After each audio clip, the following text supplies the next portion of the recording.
Esta obra ha sido subvencionada por la Consejería de Turismo, Cultura, Juventud y Deportes de la Comunidad Autónoma de la Región de Murcia, mediante orden de 18 de julio de 2022, por importe de 250.000 euros. Expediente 010.001 de 2022 SCJA, y mediante orden de 13 de noviembre de 2023, por importe de 250.000 euros. Expediente 010.001 de 2023 SCJA.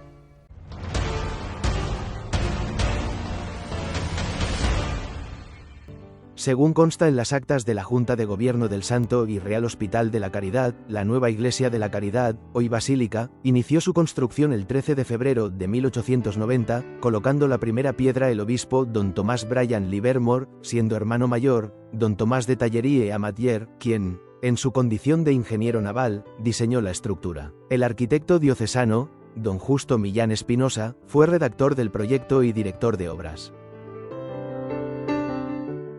El Papa Benedicto XVI le concedió el grado de Basílica Menor el 24 de noviembre de 2012 y el Consejo de Gobierno de la Comunidad Autónoma de la Región de Murcia, el 7 de noviembre de 2017, la declaró bien de interés cultural, con categoría de monumento.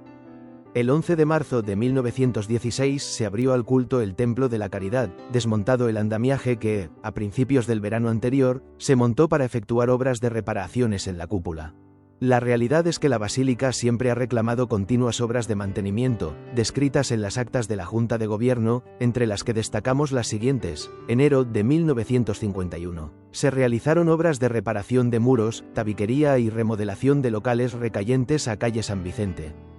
En noviembre de 1970 se realizaron obras de reforma del altar, la restauración de la imagen de la Virgen por el escultor Sánchez Lozano, la construcción de los bancos de la iglesia, la eliminación del sombrerete del púlpito, la restauración de la iglesia y su pavimentación, cuyo costo sufragó el ayuntamiento.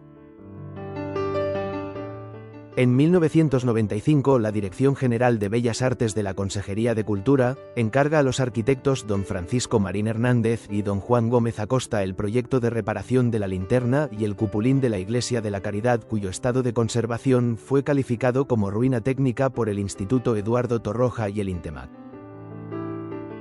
El 15 de julio de 2016, el Ayuntamiento de Cartagena decreta orden de demolición del edificio anexo, por ruina técnica, lo que interfiere en el proceso de la restauración y rehabilitación de la basílica, cuya ejecución de obra requería, inexcusablemente, disponer del edificio anexo para el acopio de materiales y acceso de los trabajadores.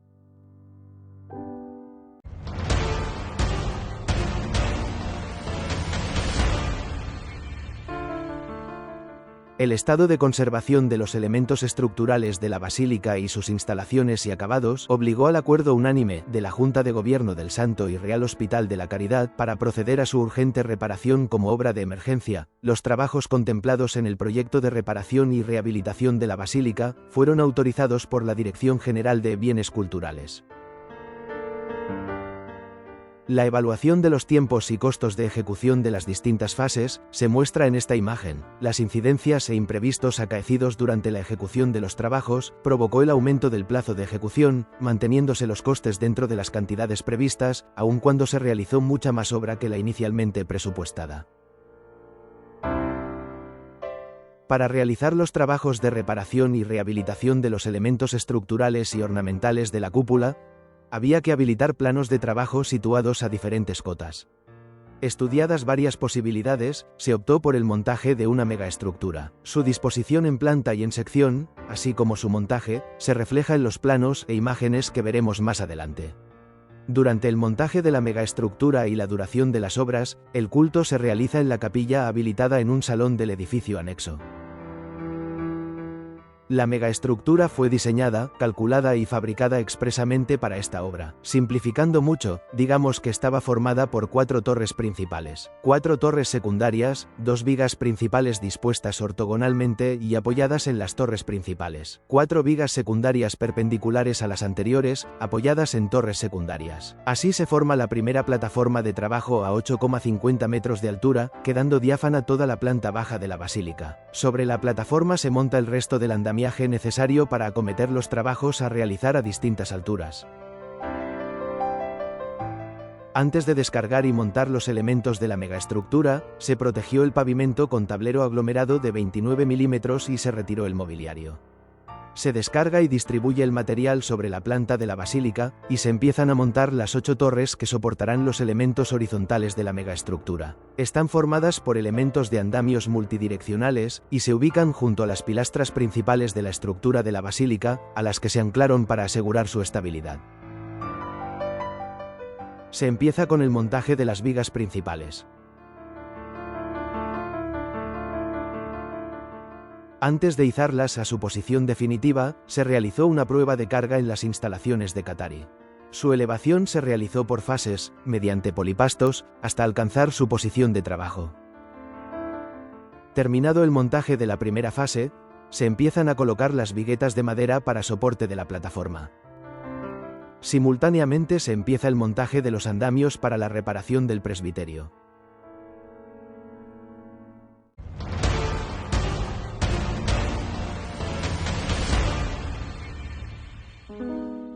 Para la reparación del tambor, la cúpula, la linterna, el cupulín y la cruz, fue necesario montar un andamio exterior. La disposición de este andamio permitió la ejecución de las obras correspondientes a limpieza de los elementos de zinc de la cubierta, así como la reparación de filtraciones de agua mediante la sustitución de los elementos de zinc deteriorados, desmontado y sustitución de todos los óculos de la cúpula por otros nuevos, reparación y pintado de elementos metálicos, desmontado, reparación, pintado y reposición a su lugar de la cruz del cupulín, sustitución del sellado de las carpinterías de la linterna, reparaciones puntuales en paramentos y cornisas del tambor, como crestería o elementos ornamentales rotos y la pintura de todos los paramentos verticales y horizontales. En esta imagen podemos ver los 6 niveles de trabajo establecidos para abordar las obras a realizar en linterna, cupulín y cruz.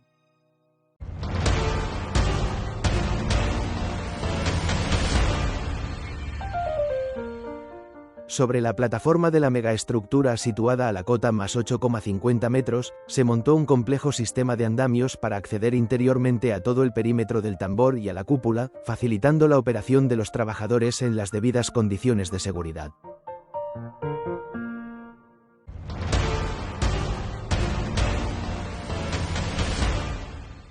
Tras las numerosas inspecciones organolépticas realizadas por el equipo redactor del proyecto a la estructura principal que sustenta la cúpula de la basílica, se detectaron gravísimas anomalías que ponían en peligro la estabilidad del edificio, encontrándolo en estado de ruina técnica por colapso estructural. Ante el inevitable fallo estructural que hubiera provocado el colapso de la cúpula, la Junta de Gobierno del Santo y Real Hospital de la Caridad decidió abordar la restauración de la Basílica de la Caridad como obras de emergencia. Durante la toma de datos para la redacción del proyecto de ejecución, se detectaron gravísimas patologías, como oxidación profunda con exfoliación y pérdida de sección importante en partes de perfiles metálicos que sustentan el forjado.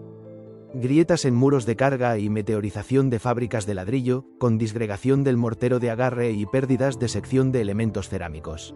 Oxidación de las armaduras de la losa de forjado, con exfoliación y destrucción parcial o total de su sección resistente. Carbonatación del mortero de la losa del forjado, con secciones totalmente destruidas por reventamiento a causa de la oxidación de las armaduras de acero. Durante el desarrollo de las obras aparecieron muchas vigas metálicas con el alma, las alas o ambos elementos a la vez totalmente destruidos por la corrosión, habiendo perdido toda su función portante, y no nos explicamos cómo la estructura no colapsó. Para la sustitución de vigas afectadas por patologías, se abría un mechinal en la fábrica de ladrillo, alrededor de la viga, para soltarla de su apoyo sin causar daños. Se extraía la viga dañada y se sustituía por otra de la misma sección, tratada con una capa de imprimación antioxidante y 2 capas de acabado mediante pintura epoxídica. En su apoyo sobre el muro se disponía, previamente, un asiento de mortero de reparación con parrilla de acero, para garantizar el reparto uniforme de las cargas que transmite a la fábrica de ladrillo. Las entregas de las vigas en los muros de carga habían fracturado dichos elementos por la inadecuación de las piezas cerámicas para soportar la carga que las vigas le transmitían. La reparación de los forjados requirió su demolición previa, el desmontaje de las vigas metálicas de cada forjado y la colocación de las nuevas vigas sobre las que se apoyaron las chapas colaborantes. Este proceso se repetiría en los forjados segundo y primero. Para aligerar el peso de los forjados, se utilizó hormigón con arlita. Especialmente crítico era el estado de conservación de los elementos estructurales de los accesos al coro. Para el cambio de cada forjado se montaba previamente una plataforma de trabajo situada a 1 metro bajo el nivel del mismo. Se sustituyeron los perfiles metálicos seriamente dañados por otros nuevos. El resto se limpió y se saneó mediante las técnicas más adecuadas a cada situación. Posteriormente se pasivó toda la estructura metálica mediante la aplicación de una capa de imprimación y otra de acabado, ambas con base epoxídica. Cerrada la obra a las aguas de lluvia, se aplicó una tercera capa de pintura intumescente para garantizar una protección al fuego de la estructura metálica de 60 minutos. Con carácter general, se procedió a la limpieza de todas las bóvedas, retirando elementos procedentes de desprendimientos de cubierta y cerramientos, así como de gran cantidad de polvo que acumulaban.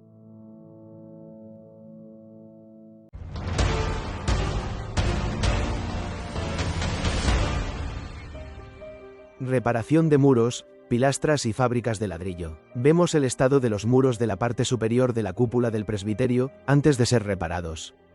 Se empiezan a reparar muros y pilastras. Se rellenan oquedades interiores con mortero de cal fluido, reponiendo elementos cerámicos faltantes y meteorizados, recibidos con mortero de cal y varillas de fibra de vidrio. La complicada geometría de estos espacios obligaba a los trabajadores a adoptar posturas incómodas para el desempeño de su trabajo. Y este es el aspecto que presentan las pilastras y muros perimetrales una vez reparados. Se habilitó una puerta que permite la entrada a la parte alta de la cúpula del presbiterio, aprovechando una escalera existente, pero sin acceso. Se construyó una escalera y pasarela sobre la cúpula del presbiterio para las labores de mantenimiento. Aquí vemos el aspecto de los muros reparados en segunda planta. Se creó una entrada directa a la galería perimetral que rodea la base del tambor, para facilitar el acceso al personal de mantenimiento. También se habilitó un acceso directo, en planta primera, a nivel superior de la cúpula de la Capilla de las Ánimas. Este es el aspecto del muro perimetral de la escalera de caracol de acceso al órgano, antes y después de ser reparado.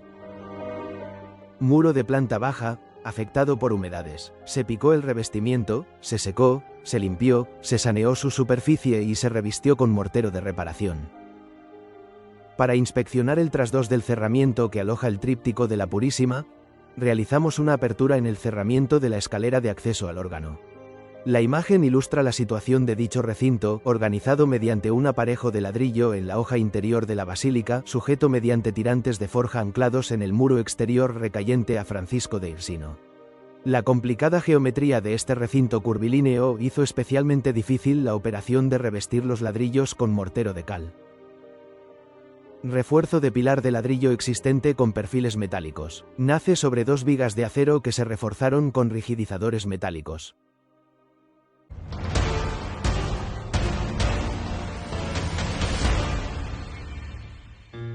Toca revisar el estado de los nervios principales de la estructura que sustenta la cúpula, centrándonos en su parte más comprometida, el arranque sobre el anillo perimetral. Previamente veremos el funcionamiento de esta singular estructura.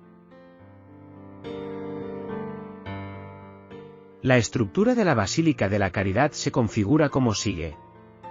Linterna fue objeto de una rehabilitación integral en 1995, sustituyendo totalmente la vieja estructura existente. Está formada por perfiles metálicos tubulares huecos que asientan sobre un anillo octogonal que transmite las cargas a la estructura de la cúpula. Cúpula y tambor. Su estructura original está formada por perfiles metálicos roblonados. En el año 1995, durante la ejecución de las obras de restauración de linterna y cupulín, se reforzó con la disposición de un anillo de tracción realizado con perfiles metálicos, en el encuentro de la estructura curvilínea de la cúpula con los nervios verticales. En el año 2021, su estado de conservación presentaba un gran deterioro. Ha sido objeto de una compleja y laboriosa rehabilitación realizada entre los años 2021 y 2024. Transmiten su carga a un anillo perimetral octogonal, también rehabilitado. De este anillo nacen 16 nervios principales y 32 secundarios, a la vez que transmite las cargas recibidas a la estructura vertical del edificio. Estructura vertical, está formada por 8 pilastras de ladrillo macizo recibido con mortero bastardo. Su función es la de transmitir las cargas del anillo perimetral que apoya sobre ellas, a la cimentación. Cimentación, está formada por 8 zapatas aisladas de hormigón ciclópeo y es la encargada de repartir, sobre el terreno, las cargas procedentes de la estructura vertical.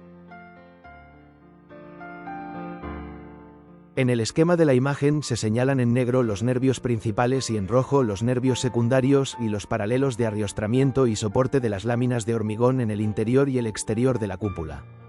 Para inspeccionar el arranque de los nervios principales había que desmontar la base de las falsas pilastras, sujetando previamente la parte alta de las mismas para evitar su desplazamiento vertical. Desmontada la parte inferior de la falsa pilastra, se revisa su estado de conservación.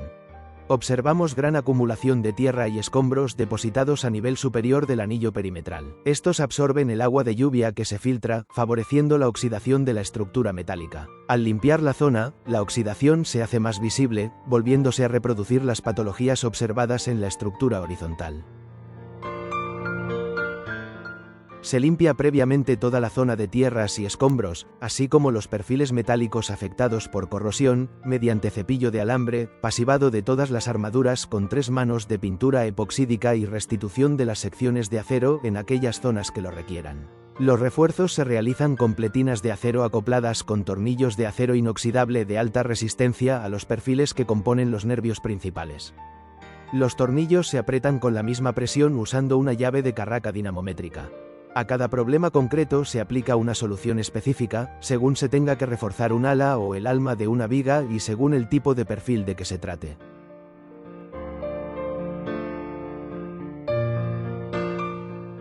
Finalizada la reparación de la estructura, se repone la zona de losa previamente demolida, elevando el nivel de esta por encima del forjado exterior. Para la rápida evacuación de agua al exterior, ante eventuales filtraciones a futuro, se prevén pendientes a ambos lados, hacia los desagües previstos. Su cara superior se acaba con 2 manos de pintura impermeabilizante acrílica.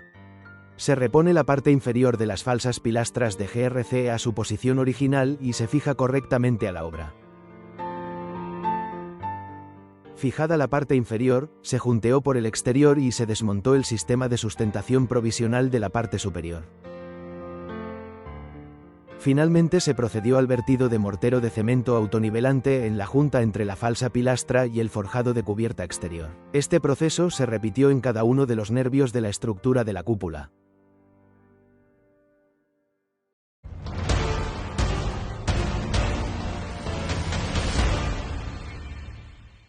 Se continúa con la reparación de nervios secundarios. Su presencia se detecta en el interior del tambor por el reventamiento de revestimientos por la oxidación. Se abre el cerramiento frente a cada nervio y se visualizan los mismos daños que en el resto de la estructura. En algunos casos, la patología estructural es gravísima, como se puede apreciar. Se sigue el procedimiento usado en los nervios principales: saneado, limpieza y pasivación de lo que queda de estructura. Posteriormente recuperamos la capacidad resistente de los elementos afectados mediante la colocación de pletinas metálicas atornilladas a la parte saneada de los nervios, aplicando previamente resina epoxi a las caras en contacto. Terminada la reparación, se cierra la junta con el forjado mediante mortero autonivelante. Los paramentos verticales se cierran mediante la disposición de mallazo de acero soldado a la parte saneada de los nervios secundarios, encofrado a 2 caras y vertido de mortero fluido Grout.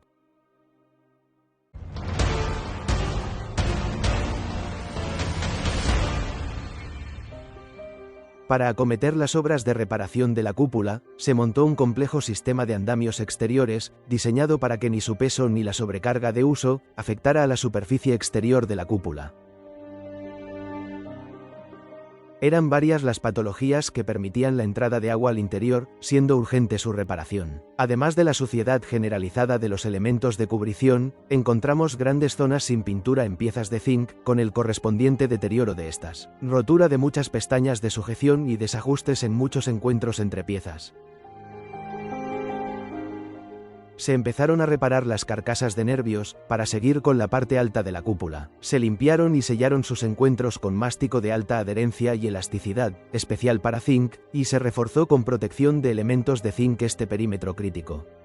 Se siguió con la limpieza meticulosa del resto de la cubierta, sellado de sus juntas con el mástico antes mencionado y pintado de toda la cúpula con pintura epoxídica.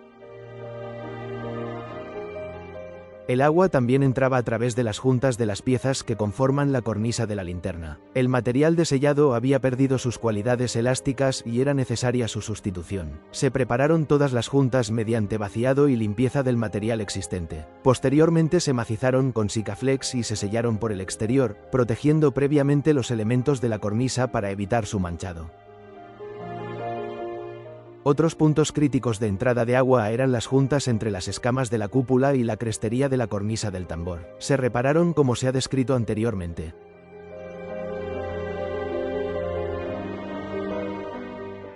Se aprovechó la intervención para sustituir el deteriorado cable del pararrayos y sus aisladores sobre cubierta.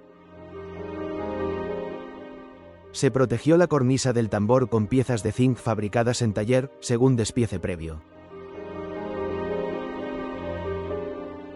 Los deteriorados elementos ornamentales de las acróteras de cubierta se sustituyeron por piezas metálicas realizadas por estampación y pintadas del mismo color que la cubierta. Se empiezan a desmontar los andamios de la cúpula. Y esta es la cúpula tras su rehabilitación.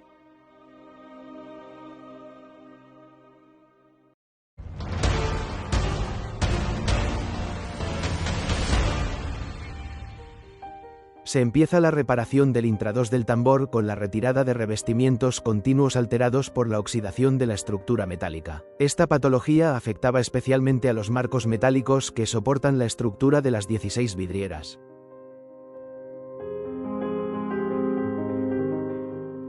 Esta obra se realizó desde los andamios dispuestos sobre la plataforma de la megaestructura. Su diseño, realizado en coronas circulares, permitía la ejecución de los trabajos en las debidas condiciones de seguridad. En el exterior del tambor existían idénticas patologías que en su interior, producidas por las mismas causas. Para su reparación, se retiró el material afectado, se saneó la zona, limpiando el óxido con cepillo de alambre y pasivando mediante imprimación y pintura epoxídica. Se afianzó la obra de fábrica a la estructura reparada mediante horquillas de acero inoxidable recibidas con epoxi y se restituyó el revestimiento con mortero reparador. En algunos arcos fue necesario rehacer las molduras de hormigón armado con fibra de vidrio. Para el control del estado de conservación de los nervios principales, se abrieron aperturas en la base de las falsas pilastras. Se impermeabilizaron mediante sellado con Sikaflex y se pueden abrir mediante el empleo de un cúter. Se reforzó la impermeabilización de las juntas entre las falsas pilastras y el tambor, tras su sellado con Sikaflex, mediante la disposición de chapas de zinc.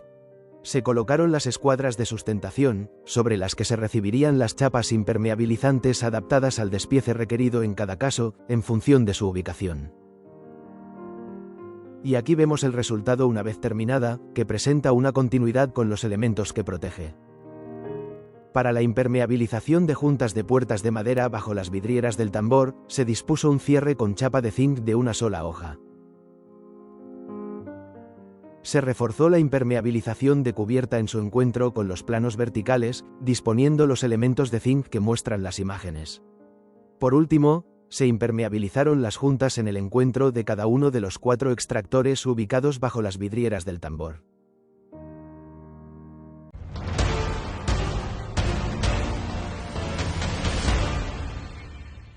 Originalmente, los óculos se dispusieron siguiendo la curvatura de la cúpula, como se ve en esta foto de 1903.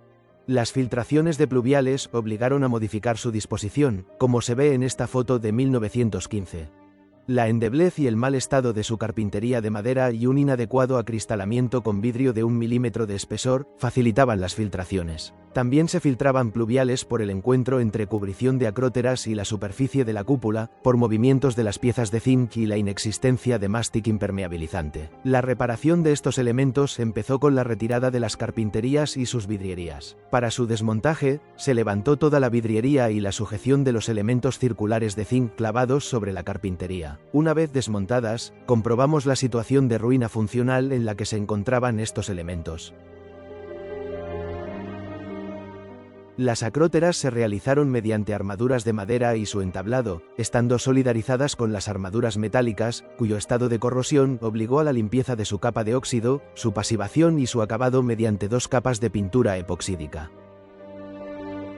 Las carpinterías de reposición fueron realizadas en madera de Iroko, manteniendo los despieces de las antiguas. Desalojadas las carpinterías, accedimos al interior de las vidrieras para realizar labores de limpieza y sustitución de piezas deterioradas o perdidas.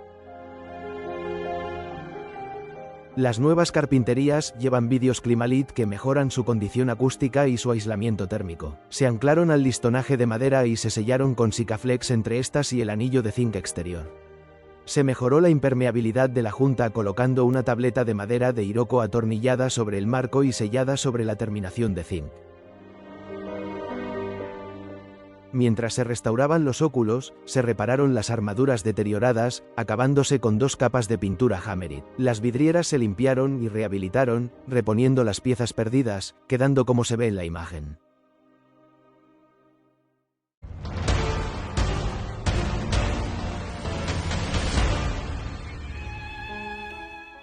Desde los andamios interiores pudimos realizar una completa inspección ocular del estado de conservación del intrados de la cúpula. La proximidad a la superficie interior de la cúpula permitió conocer en detalle las patologías que ésta presentaba. Podemos observar las fisuraciones provocadas por la oxidación de los elementos metálicos de la estructura. Las zonas afectadas se repararon desalojando una franja de revestimiento que permitiera la limpieza, pasivación y pintado de los elementos metálicos afectados por corrosión. Restitución del revestimiento con mortero de cemento y enmasillado de su cara vista, terminándose con una capa de imprimación y 2 capas de acabado con pintura al silicato. Esta patología afectaba a toda la superficie del intrados de la cúpula, existiendo puntos especialmente críticos, en los que vemos la dislocación de bloques completos de la lámina interior, ocasionada por la pérdida de los anclajes a la estructura metálica por la corrosión catalizada por las humedades. En estas imágenes podemos apreciar el estado crítico que presentaban bastantes zonas de la cúpula. Ante casos como este, se procedía a solidarizar las piezas fracturadas mediante su cosido con alambre galvanizado recibido en ellas con resina epoxi. Conocida la realidad del estado de conservación del intrados de la cúpula, y desde la urgencia de una actuación obligada por la inestabilidad de estas zonas, exigió la inmediata ejecución de los trabajos de reparación que estamos viendo. El proceso empezaba con la limpieza, pasivación y aplicación de 2 manos de pintura epoxídica, anclaje de las piezas de hormigón mediante horquillas de acero inoxidable solidarizadas con resinas epoxi a las piezas que cosían, limpieza de las superficies de hormigón e imprimación de las mismas, colocación de malla de fibra de vidrio sujetada con flejes de acero inoxidable en las zonas de mayor superficie, recibido de mortero reparador y enlucido de su superficie, terminándose con una capa de imprimación y 2 de acabado con pintura al silicato. Las pinturas sobre lienzo de los tondos también presentaban un defectuoso estado de conservación. Su restauración consistió en la restitución de las zonas deterioradas de los lienzos y la sujeción mediante adhesivos. Se acabaron mediante la limpieza de su superficie, restauración de las pinturas y aplicación de una capa de fijación. Se repararon las fisuras y grietas de los elementos decorativos de los nervios, con inyecciones de material específico. Los remates de las barandillas de la corona circular se reprodujeron en poliuretano, reponiendo los que faltaban y sustituyendo a los que permanecían, por riesgo de caída a la planta baja. De igual forma se desalojaron las piezas de decoración en plomo que presentaban riesgo de desprendimiento. Terminada esta fase de la obra, podemos apreciar las diferencias entre el estado inicial de la cúpula antes de su restauración. y después de la misma.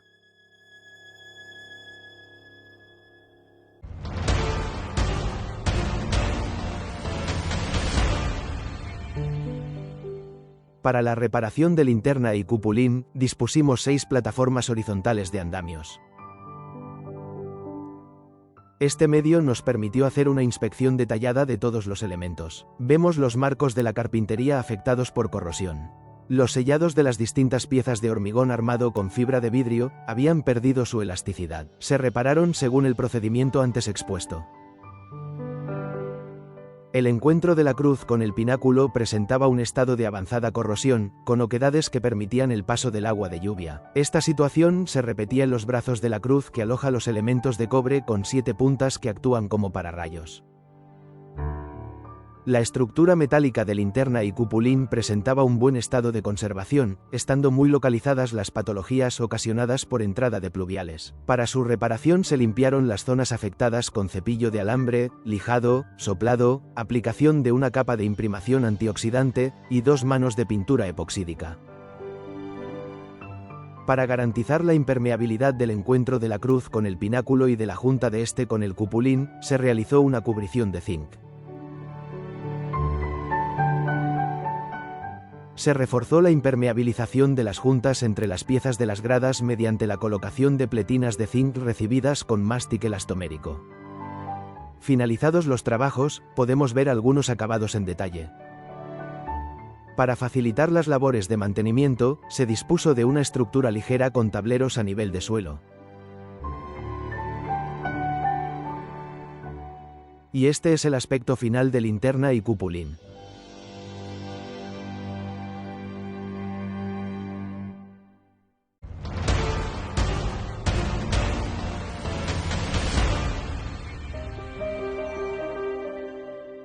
Garantizada la impermeabilización de toda la cubierta del edificio, se inició la restauración de los elementos interiores de la basílica, empezando por la pintura interior. Estamos viendo el estado en que se encontraban, manifestando la degradación del soporte de las pinturas debido al alto grado de humedad originado por muchas filtraciones durante un largo periodo de tiempo. Esta patología afectaba a todos los elementos contiguos a las pilastras, hasta donde se encauzaron las filtraciones de pluviales, efecto que se produjo igualmente en las falsas bóvedas de la planta del coro.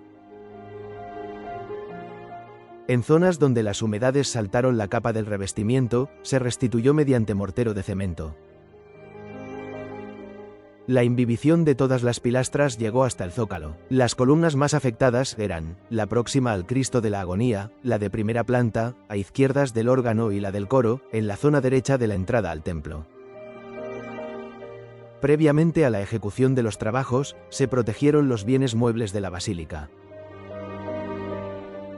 Se realizaron catas para evaluar la situación de los techos de las capillas y el estado de conservación de sus pinturas.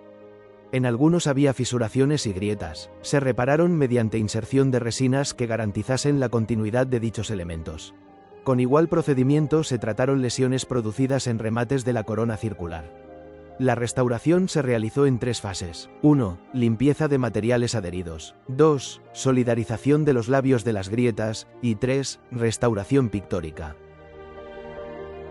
La cata realizada en la bóveda de la capilla del Cristo de la Agonía nos permitió ver la gran acumulación de partículas provenientes de la combustión de las velas con las que se le rinde culto, al igual que ocurría en otras zonas.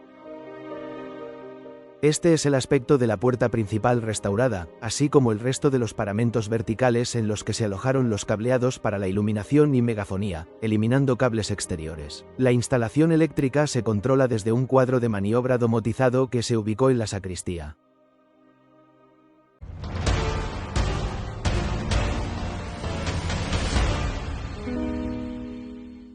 Los petos de cubierta presentaban una gran inestabilidad debido a su escaso espesor. Inicialmente se proyectó su demolición para sustituirlos por otros más resistentes prefabricados en piezas de mortero GRC con metacaolín y fibra de vidrio, anclados con armaduras de acero a la viga perimetral de hormigón que corona la fachada. En obra, en vez de demoler los petos existentes, se decidió mejorar la estabilidad de estos como se explica a continuación. Se marcaron unos entrepaños y se dispusieron barras verticales ancladas a la viga perimetral de hormigón que corona la fachada. Para solidarizar estos elementos con el pretil, se colocaron en el mismo otros anclajes recibidos con resina epoxi. Se encofraron y se vertió hormigón blando, previa imprimación con puente de unión en la superficie de los pretiles, colocando malla de fibra de vidrio en su maestreado con mortero de cemento. El resultado final de esta mejora en la estabilidad de los petos de cubierta puede apreciarse en las siguientes imágenes. El tímpano de fachada estaba especialmente afectado por fisuraciones y desprendimientos en sus revestimientos. Para su restauración se procedió al desalojo de estos. Se limpiaron y pasivaron los elementos metálicos. Se aplicó un nuevo revestimiento con mortero reparador, armado con fibra de vidrio y se pintó. Su superficie superior se impermeabilizó con doble capa. Se realizó una impermeabilización provisional mediante capa de clorocaucho hasta la ejecución de la cubierta. Las pendientes de las cubiertas planas se realizaron mediante maestras y la evacuación de agua, mediante sumideros bajo el forjado. La primera capa de impermeabilización se realizó mediante láminas asfálticas. Terminada la impermeabilización se realizaron las pruebas de estanqueidad para garantizar su eficaz funcionamiento. Sobre la impermeabilización se colocó un aislamiento térmico de poliestireno extruido de 60 milímetros, una capa de mortero armado y el pavimento. El pavimento de la cubierta se realizó con piezas cerámicas. El remate de los petos se realizó mediante albardilla de piedra natural provista de goterones. La conexión entre los distintos niveles de cubierta se realizó con escaleras de obra, revestidas de piedra natural. Las láminas impermeabilizantes se protegieron con una capa de mortero de cemento, sobre el que se dispuso un aislamiento térmico multicapa. Los petos de cubierta se revistieron con mortero de cal. A la cubierta de la basílica se aplicó una segunda fase de impermeabilización mediante una capa continua armada con fibra de vidrio. Las estructuras metálicas de las protecciones de vidrio de los dos patios se anclaron a la obra de fábrica mediante garras. Su disposición permite la evacuación de pluviales sin revocos. Como cerramientos se montaron vidrios laminados de 4×4 milímetros, garantizando la estanqueidad de los recintos a los que iluminan.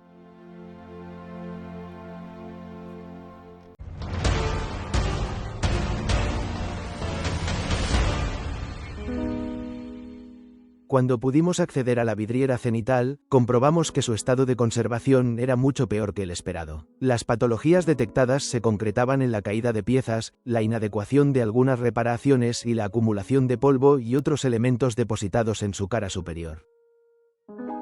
Se procedió a su desmontaje y a la recopilación de las distintas piezas para su traslado al taller de restauración. La proximidad a las piezas permite conocer el enorme grado de deterioro que éstas presentaban. Mientras se restauraban los elementos de la vidriera, se realizaron trabajos de reparación y restauración del interior, pasivando y pintando todas las estructuras metálicas. Restauradas las vidrieras, en febrero de 2020, fueron traídas a obra y colocadas en su lugar. El resultado de la reparación fue sorprendente. Como confirmación de ello, veamos la diferencia entre la situación anterior y las vidrieras restauradas.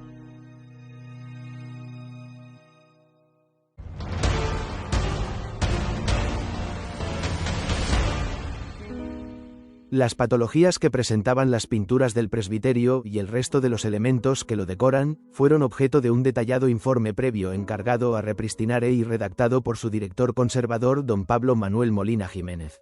En las siguientes imágenes se muestra el resultado del minucioso proceso seguido en la restauración de las pinturas del presbiterio, destacando que las correspondientes a los 4 santos estaban realizadas sobre lienzo. A la vista de las patologías que agravaban el deterioro de la peana del grupo escultórico de la patrona y del conocimiento que se derivó del informe antes mencionado, se generó la necesidad de restaurar este tan importante elemento en la composición del presbiterio y en la seguridad del grupo escultórico. Podemos apreciar el resultado de la restauración y el aspecto general del presbiterio una vez terminadas las obras.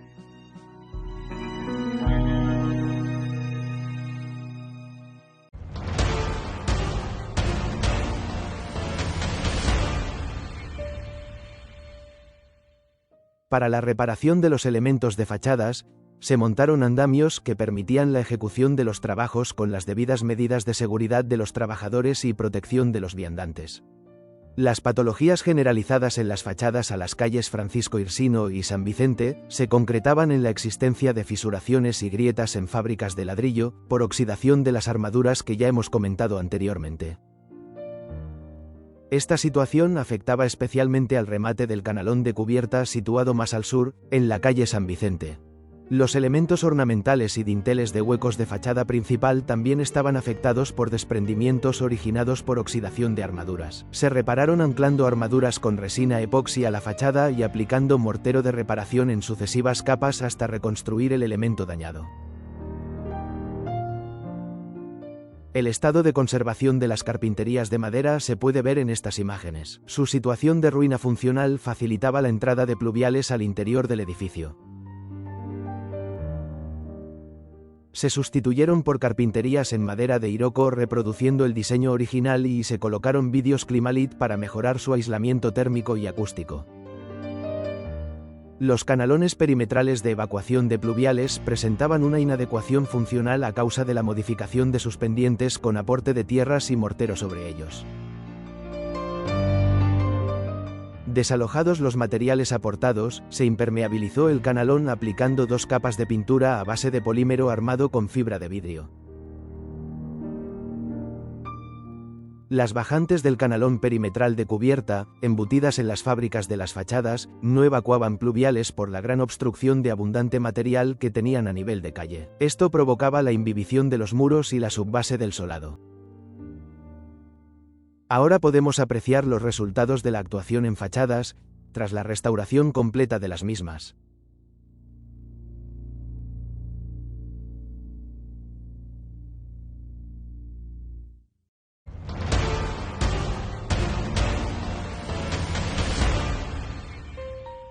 Los trabajos para reparación de los deterioros en fustes, capiteles, cornisas y columnas consistían en el desalojo del material de acabado en zonas afectadas, pasivación de elementos metálicos y pintado de la superficie con apariencia de estucado. Vemos un fuste rehabilitado y las superficies del resto de la pilastra preparadas para la aplicación de 2 manos de pintura al silicato.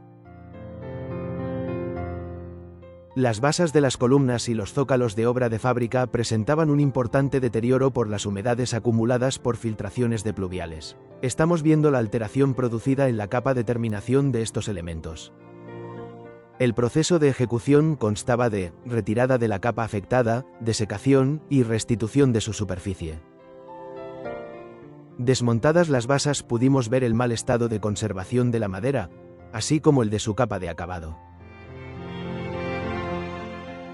Su deterioro era debido a la inadecuación de materiales empleados en anteriores intervenciones, como se puede ver. Su rehabilitación consistió en restituir la geometría inicial mediante aplicación de masillas, aplicación de una imprimación y recubrimiento con capa de terminación.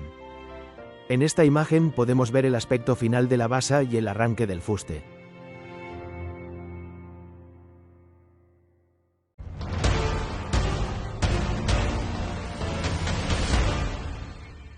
El estado de conservación del interior de la Capilla de las Ánimas es el que se refleja en las siguientes imágenes. Para ver si se podía acometer su restauración, se solicitó un informe con las patologías que le afectaban y una evaluación económica para su ejecución.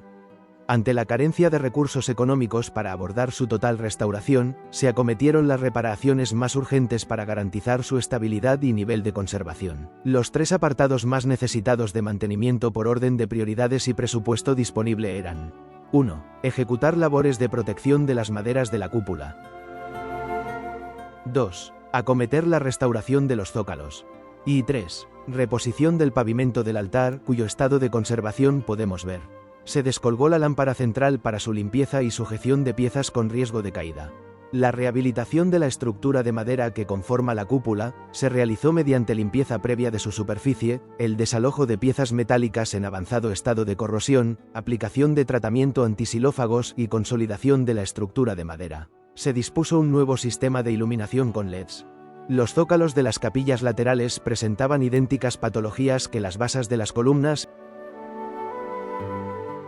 y fueron restaurados aplicando el mismo procedimiento. Y aquí podemos apreciar el resultado de los zócalos restaurados. La capilla de San José acogió la imagen de la patrona durante la ejecución de las obras, hasta que volvió a su ubicación en el presbiterio.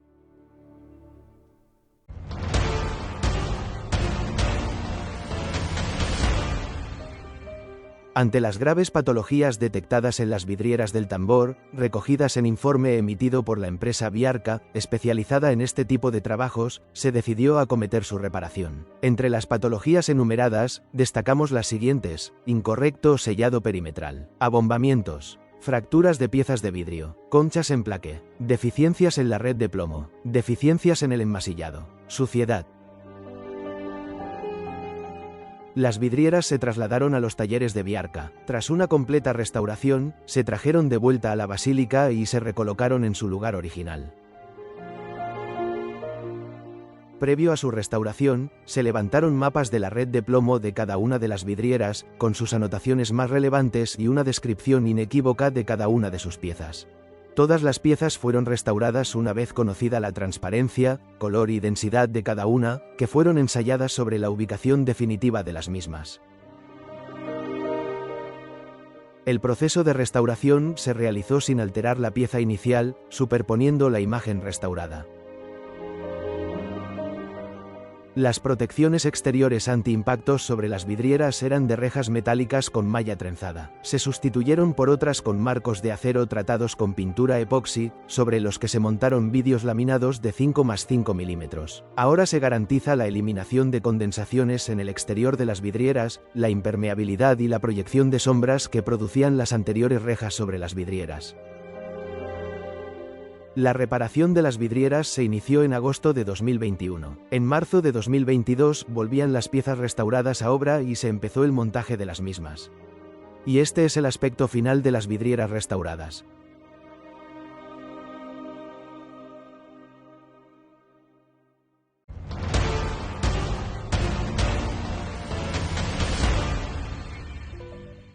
Restaurado el presbiterio y el interior de la basílica, se manifestó el enorme contraste entre los elementos restaurados y la presencia del suelo de baldosas de mármol con muchas zonas deterioradas, incluido el eje central y los elementos ornamentales que lo constituyen. Como corroboración de lo anterior, podemos ver en estas imágenes las lesiones generalizadas en todo el pavimento.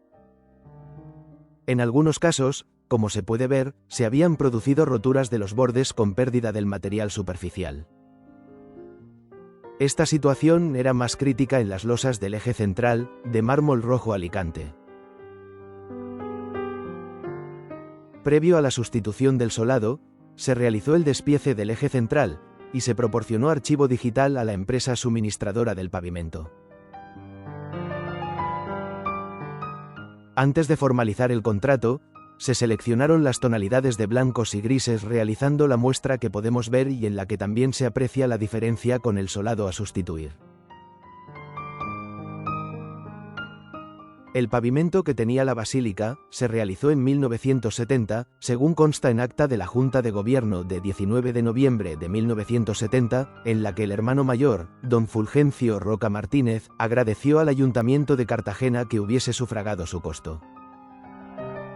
Antes de empezar a levantar el solado, se protegieron todos los elementos ornamentales y especialmente, las pinturas de Usel de Guimbarda, la imagen de nuestra patrona, las pinturas del presbiterio, así como el resto de capillas y pinturas.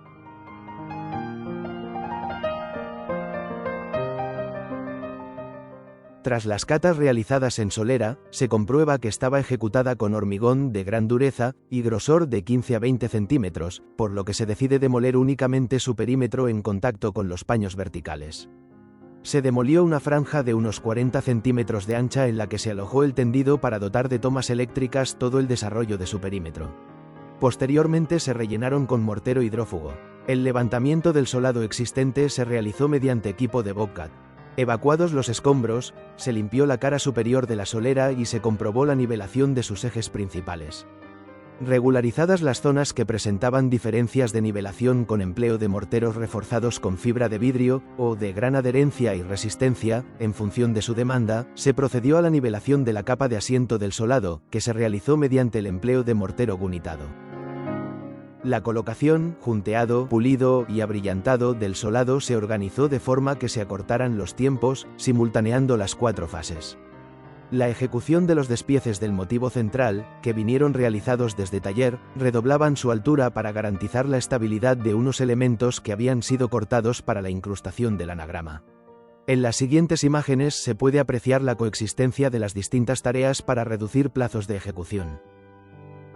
Terminada la obra, podemos apreciar el resultado final. Tras la ejecución de las obras, el rellano de acceso presentaba múltiples fracturas que obligaron a su sustitución. Se acabó superficialmente mediante abujardado, al igual que el resto de los escalones para mejorar su antirresbaladicidad. En las siguientes imágenes podemos apreciar que el renovado estado de la basílica ofrece la calidad que merece todo su restaurado interior y da esplendor a la casa de la patrona de Cartagena.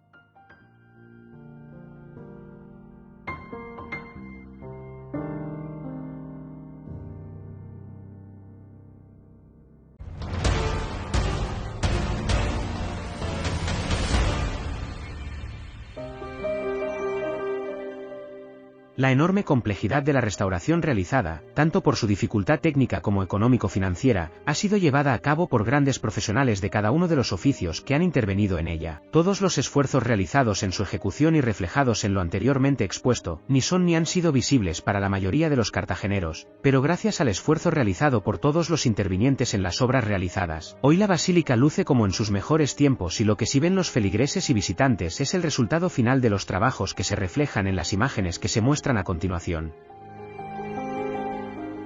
La imagen de su cúpula sobre el tambor, coronada por la linterna, el cupulín y la cruz, son el símbolo visible más identificativo de la basílica, pudiéndose visualizar desde distintos puntos de la ciudad. En su interior, todo llama la atención de sus visitantes. Desde el nuevo pavimento hasta la clave de su cúpula, en la que encontramos una vidriera estrellada, iluminada tanto con luz natural como con luz artificial. En su interior nos encontramos al Cristo de la Agonía. Las capillas laterales, con pinturas de Ussel de Guimbarda. La capilla de las ánimas. La capilla de San José.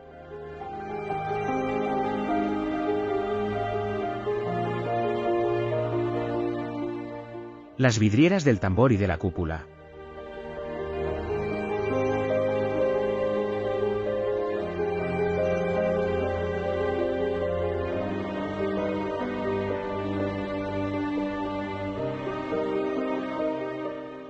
El presbiterio.